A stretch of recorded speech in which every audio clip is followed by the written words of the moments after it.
Sempre tive dificuldade de falar de mim, da pessoa, sempre tive. A Dani, que eu citei no começo, ela me ajudou no sentido de quando ela me definiu como uma pessoa múltipla. E aí eu aprendi, eu me identifiquei um pouco mais com isso. Bom, como pessoa, né, eu sou filho do seu Zé Martins, com a dona Salvatina, né, um casal que se conheceram no rádio. Nossa, cara. A história é linda, assim, eles se conheceram no auditório da Rádio Difusora, meu pai cantando e minha mãe viu e tá na veia, tá na alma a questão da música, né? Tá na alma, né? Eu sou o terceiro filho do casal, né? E meu irmão mais velho, né? Acabou de mandar mensagem ele aqui. Meu irmão Valdinei. Meu nome também bem diferente. O som dele tocou, hein? Mais conhecido como Ferrugem. Jogava muito futebol, Ferrugem. Então dele lá, né? Sempre teve... Mas tem um coração ele causou muita enorme. Tristeza pra mim quando era criança, mas tá bom. Esse é o assunto pro psicólogo. Ai, segue, Mene. Era isso, né? E eu sou o terceiro filho. Daí no meio teve um filho que faleceu, né? Com 4 meses. E eu faço questão de contar, porque eu tenho contado bastante essa história ultimamente. Meu pai disse que, depois de um tempo, né? Eu com 13 anos, eu comecei a cantar na igreja. Comecei a tocar na igreja católica. E meu pai foi ver, eu acho que um tempo depois meu pai foi ver. Meu pai nunca tinha contado essa história para mim. Quando ele viu, né? Eu sou de um movimento na igreja católica que chama Renovação Carismática Católica. Sim. Né? Que é um pentecostal, né? Perfeito. Eu já fui, já. Já? Grupo de oração, já né? fui.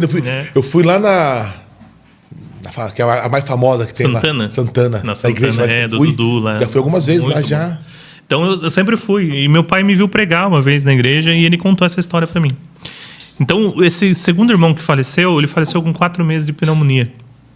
Tem contado muito essa história, até quem ouviu vai ouvir de novo. E eu, com 4 meses, tive pneumonia. Meu Deus. É um testemunho lindo do meu pai. E aí meu pai... ele foi chamado, o médico chamou e falou: olha, não dá pra fazer mais nada pelo seu filho. Infelizmente, a gente vai perder seu filho. Meu pai disse que ele saiu pelo corredor e sempre usou boné. E com o boné ele parou em frente. Depois eu fui saber, ainda existe essa imagem lá eu acho que ainda existe, porque sempre existiu. É uma imagem que a gente chama de Jesus misericordioso. É uma imagem de Jesus com os braços abertos e do coração dele saem raios de misericórdia, né? E meu pai disse que parou em frente a essa imagem e tirou o boné. Caipira, né? Meu pai é do bairro do Tupi. Então meu pai tirou o boné e falou assim: se esse filho aí for para ser uma pessoa ruim, que não vale nada, o senhor pode levar ele hoje. Mas se ele for uma pessoa boa, que dê bom conselho para os outros, deixa ele ficar. Nossa. Então meu pai só me contou essa história quando me viu pregar. Glória a Deus. Me viu pregar. Então, graças a Deus, eu tenho um pouco dessa essência, assim. E depois disso, eu mais ainda que isso ficou na minha alma. Que eu preciso ser uma pessoa boa, que dê bons conselhos, que tenha uma boa conversa, né? E isso sempre ficou. Então, eu sou o terceiro filho ainda desse casal, cresci lá na Nova Itapetininga, né? E me apaixonei por música aí com 11 anos, né? Eu via meu pai cantar desde... Uma das grandes lembranças que eu tenho... Sabe aqueles flashes que você tem quando criança? Sim. Eu tenho um flash, eu no colo da minha mãe, lá no ginásio Mário Carlos, lotado. E meu pai subiu tocar no Festival Ted Vieira, que meu pai sobe cantar. E assim, o ginásio aplaude em pé. Nossa. Aplaude em pé. E meu pai cantava uma música que chama Relógio Quebrado, né? Que é um cururu. Olha lá. É isso aqui, é um cururu. Essa batida. E o povo, enquanto ele fazia, não sei se eu lembro, uma introdução bonita aqui.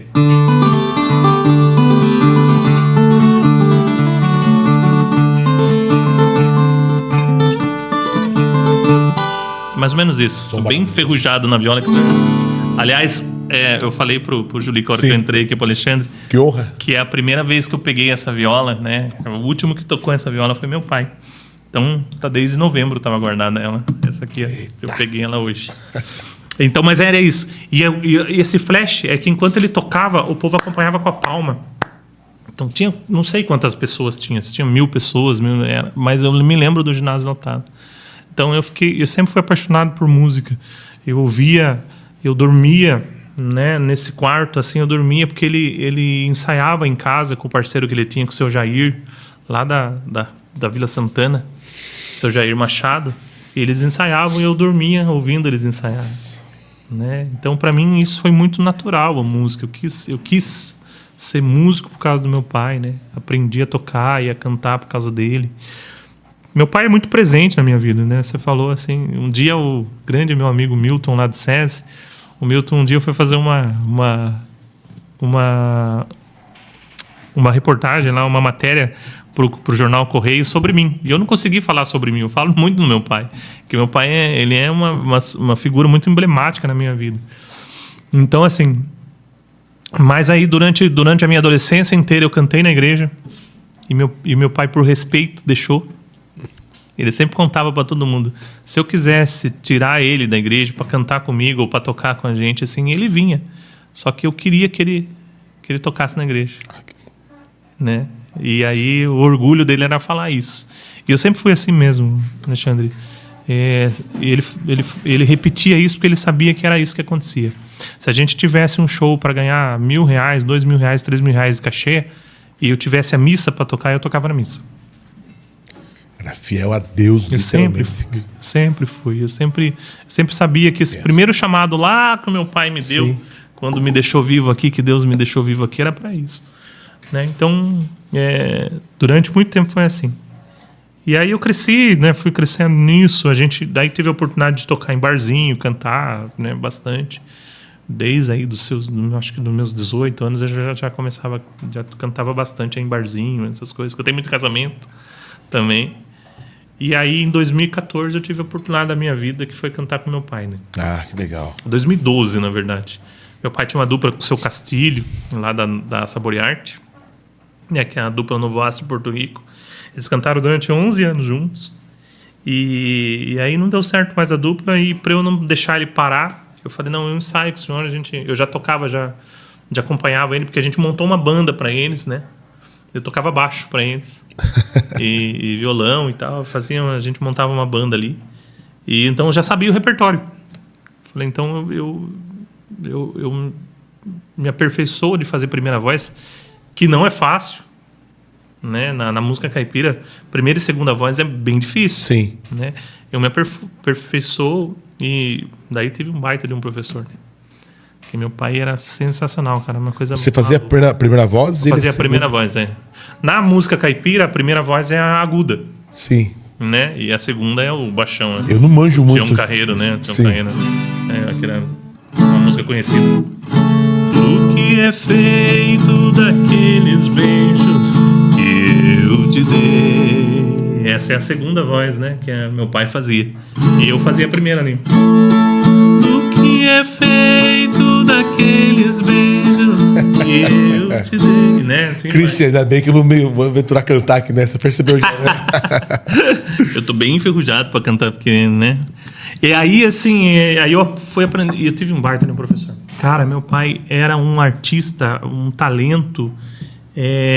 Primeiro que ele aprendeu a tocar viola sozinho. Caramba. Lá no Tupi. Ouvindo música no rádio e... Caçando a nota na viola. Caçando a nota. Que mistério mais doido que esse. Não tinha pai, não tinha mãe, não tinha avô, não tinha ninguém da família que tivesse esse dom. Ele aprendeu a tocar viola sozinho. Caramba. Ele afinou. Ele dizia que a primeira coisa que ele fez, ele ganhou um violão, ele pegou o violão e afinou o violão com a afinação de viola. 5 cordas ali com a afinação de viola. Né? Que é bem diferente, né? A viola batendo aqui é um ré maior, né? Solto. Então, e ele aprendeu isso. E a afinação dele como cantor era uma coisa maluca, cara. Maluca. Ele gravou 2 CDs em estúdio, né? O terceiro a gente fez aqui, com o Drauzio, Super Drauzio. Drauzio que produziu o CD com a gente. Baita música. Mas também. Os 2 primeiros CDs do meu pai fez estúdio. Foram 24 músicas que ele gravou de prima, Não precisou voltar, não precisou de nada. E não precisou de autotune, não precisou de nada. Era afinadíssima. Os produtores ficaram doidos. Como que esse homem canta super afinado? Não tem que corrigir nada. Nos dias de autotune, um monte de tecnologia para ajustar. Não corrigiu nada, Alexandre. Olha que mistério. Nunca tinha pisado no estúdio. Meu pai nunca tinha pisado no estúdio. Né? Tinha assim, às vezes... Aliás, eu tenho uma experiência legal. Né? Na época, tinha os irmãos Xistos. Sim. Conheceu? Sim. Brasil para Cristo. Exatamente. Né? Nós tocamos um CD do irmão Verdade, Xistos. cara. Eu e meu pai. O pastor Hortêncio. Hortêncio, os dois irmãos, né? Ah, esqueci o nome do outro agora, cara. Nossa, fugiu os irmãos. Caramba! Eu e meu pai, nós tocamos. Precisava fazer um CD, eles precisavam fazer um CD urgente, foram no meu pai. Meu pai fez as violas, eu fiz o violão. Isso, acho que lá em 2000 e alguma coisa. Bem no comecinho lá. Os irmãos Xisto, conheço o pastor Hortêncio. Pastor Hortêncio, duas pessoas sensacionais. Amam também, né? A moda de viola, e tem o ministério deles com a moda de viola. Exatamente. É lindo, assim. E assim, cara, e voltando a falar do meu pai, a gente entrou no estúdio e meu pai falava assim, como que é essa música? É tanto, então, cantava o primeiro verso. Aí ele já fazia o arranjo. Ouvia a música, vou fazer isso aqui, ó. Isso aí eu fazia o arranjo. Pode soltar aí pra gravar. Beni, a nota é essa aqui. Cara, nós gravamos uns 12 músicas assim, numa noite. Bateu, foi. Numa noite. Caramba. Então, e hoje em dia tu grava, monta, volta, grava um pedaço. Lógico, lá é uma coisa bem, né, bem amadora. Assim. O estúdio é bem amador, bem, né, mas o feeling musical, perfeito, né, de falar, olha, canta o verso aí, eu vou fazer essa introdução aqui. Ele não chamava de introdução, ele chamava de ponteado, né? Na viola é ponteado, o violeiro fala, vou fazer esse ponteado aqui. Fazia e saiu, a gente saía tocando. Qual que foi a primeira música que você tocou com seu pai? Você lembra, cara? Rapaz...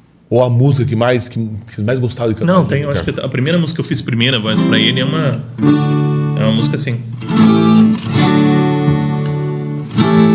Até ele se surpreendeu porque ele nunca tinha visto eu fazer, né? Mas eu vou fazer a segunda dele. Tô com a voz grave hoje. Você viu? Eu sou a voz, eu vou fazer a segunda dele. Eu tô com a voz grave hoje. O culpado foi eu mesmo de gostar a esmo de quem não devia. E pela minha insistência veja a recompensa que tem hoje em dia. Notei logo no começo que o dinheiro era sua ambição. Com amor lutei pra impedir, mas não consegui mudar seu coração. E pelo tempo que te amei, desacreditei que o nosso amor morreu. Minha vida passei te adorando, gamado, te amando e o tempo correu. Agora você está casada, és amada, tem tudo que quis. E eu aos poucos estou morrendo, sozinho sofrendo, sou muito infeliz. Uma sofrência aí.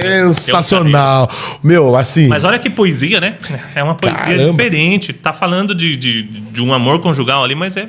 Eu tava cantando e eu ia comentar e observar, né, em tempos com tanta né? Música que totalmente fala de traição, traição, bebida, festa. Exatamente. Você pega a música raiz assim, é outra coisa, né? Tem uma história. O pessoal tá acostumado, às vezes, daquela coisa meio... Eu acho bonito uma música caipira mesmo, lá do Toninho Tinoco. Eu sou fãzaço, cara. Eu gosto... Eu pesquiso muita coisa, assim. Mas, dos anos 80 pra cá, se gravou muita qualidade de música raiz, música caipira, né? Sertaneja.